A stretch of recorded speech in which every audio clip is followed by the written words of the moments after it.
For thousands of years, kings and emperors have employed magicians and sorcerers in their courts.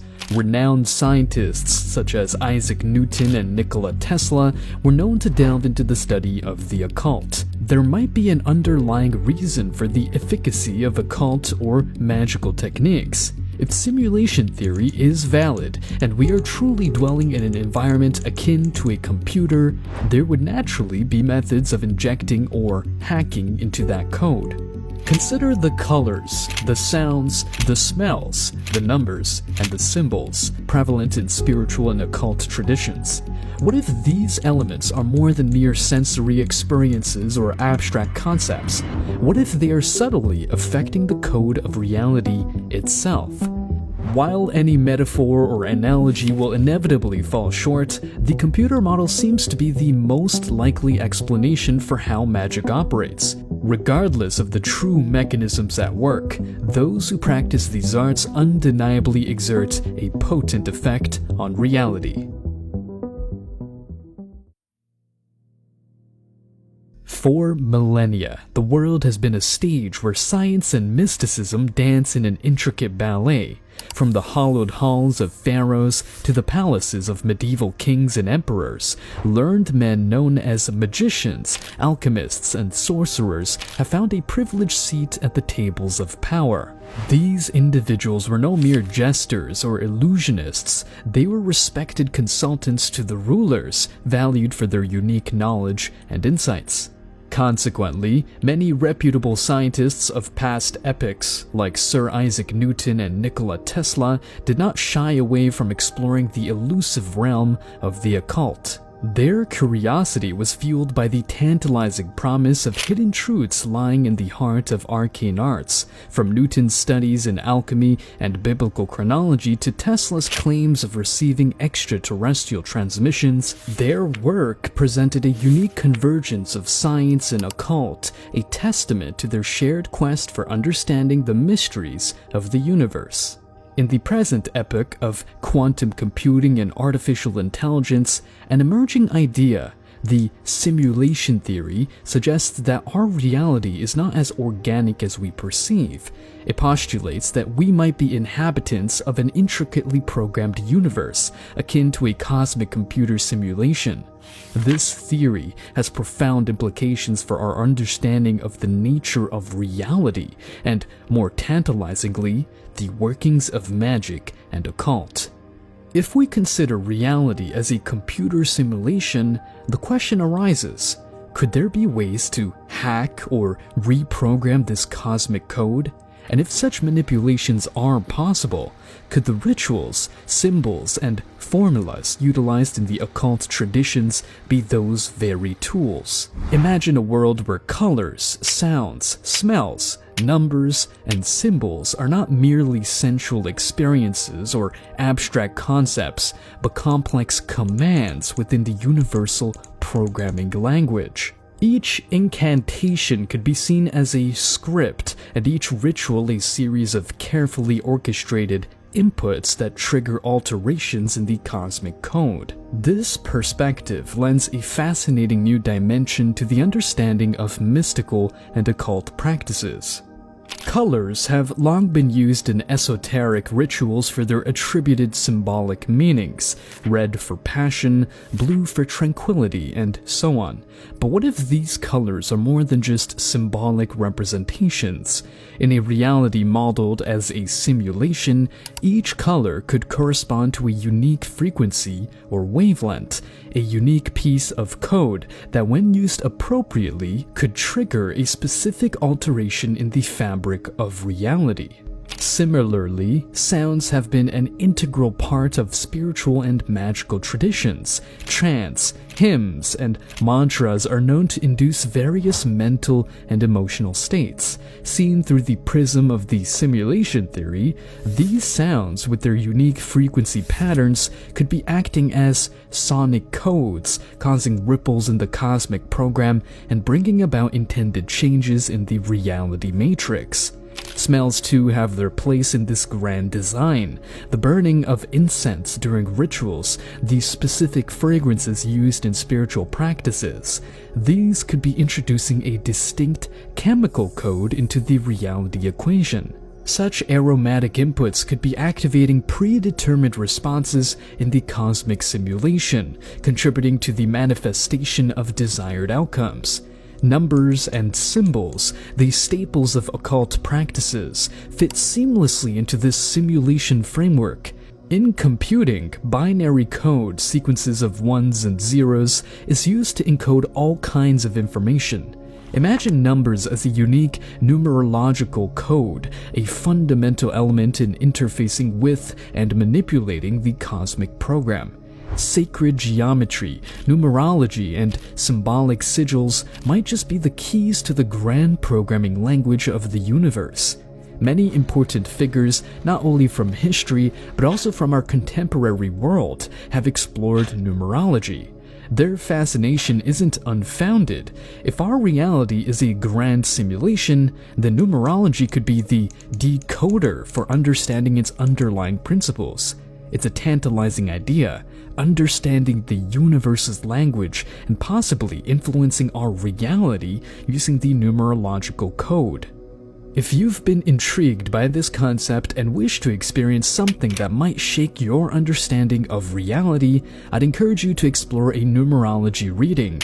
A link in the description will guide you to a free numerology reading that could offer you a glimpse into this mystical world. It's an experience that has left many in awe, pushing the boundaries of what they believed to be real. As you dive deeper into this convergence of magic and simulation theory, you'll encounter numerous examples, each more fascinating than the last. Be it the sacred geometry in a mandala, the kinetic command of a ritual dance, or the mineral code of gemstones. Each element could be interacting with the cosmic code, influencing the reality we perceive. Regardless of where your journey takes you, remember, numerology could be an insightful starting point. A numerology reading may not only blow your mind, but it could also open a doorway to a new understanding of your reality. However, as with all theories, this perspective is not without its limitations and challenges. The analogy of a computer simulation, while offering a compelling model, cannot fully encapsulate the myriad nuances and complexities of a reality and experiences. It provides a metaphorical framework that helps us comprehend the incomprehensible, yet falls short of definitive proof or verifiable predictions. Yet, there's no denying the peculiar effectiveness of individuals skilled in these esoteric arts. They appear to have a profound impact on their surrounding reality, an influence that can't be easily dismissed as mere coincidence or placebo. Perhaps these practitioners have unconsciously honed the ability to interface with the code of the universe. Through intuition, training, or sheer talent, they've managed to hack into the reality matrix. While the arcana of magic continues to shroud itself in mystery, the prospect of our reality being a grand simulation offers a bridge between the mystical and the scientific, between the seen and the unseen, between the human and the divine. We are, it appears, all part of a cosmic code, a grand design, and perhaps, in the echo of an incantation or the stroke of a symbol, we hold the power to shape our reality. Consider the intricate design of a mandala, an art form prevalent in various spiritual traditions, particularly Buddhism and Hinduism. Every curve, every shape, every color placement in a mandala is deliberate, contributing to its overall spiritual significance. Under the lens of the simulation theory, a mandala's intricate design could be seen as a sophisticated visual code, each aspect corresponding to a specific command in the universal program. The act of creating or meditating upon a mandala might serve as an input method for interacting with the cosmic code, thereby influencing the simulation in subtle yet profound ways. Likewise, the spiritual tradition of sacred dance could also be interpreted through this new perspective. In many cultures, dance is considered a form of worship or spiritual communion. Each movement, each rhythm, and each gesture in such dances could be considered a kinetic command, a way to interact physically with the code of reality. From the Sufi practice of whirling dervishes to the sacred dances of Native American tribes, these ritualistic dances might be sending a cascade of instructions to the cosmic program, modulating the nature of our perceived reality. Turning our attention to the realm of sound once again, we can examine the use of bells in various spiritual traditions. In both Buddhist temples and Christian churches, the ringing of bells signifies important spiritual moments. The unique sonic frequencies produced by these bells could be seen as auditory commands that interact with the cosmic code. Each ring may cause a ripple in the simulation of reality, echoing across the matrix of existence. Moreover, the significance of gemstones in esoteric practices might also be interpreted anew in light of the simulation theory. Gemstones, cherished for their metaphysical properties, could be seen as mineral codes, each with a unique structural composition that corresponds to a specific command in the universal programming language. The use of a particular gemstone in a ritual or as a talisman might be activating specific aspects of the cosmic code, influencing reality accordingly. The numerology inherent in various esoteric systems could also be seen in a new light.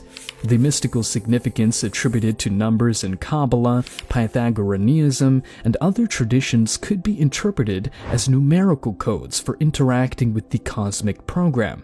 The frequent recurrence of certain numbers, like the number 7 in Christian mysticism or the number 108 in Hinduism and Buddhism, could represent fundamental constants or variables in the cosmic code.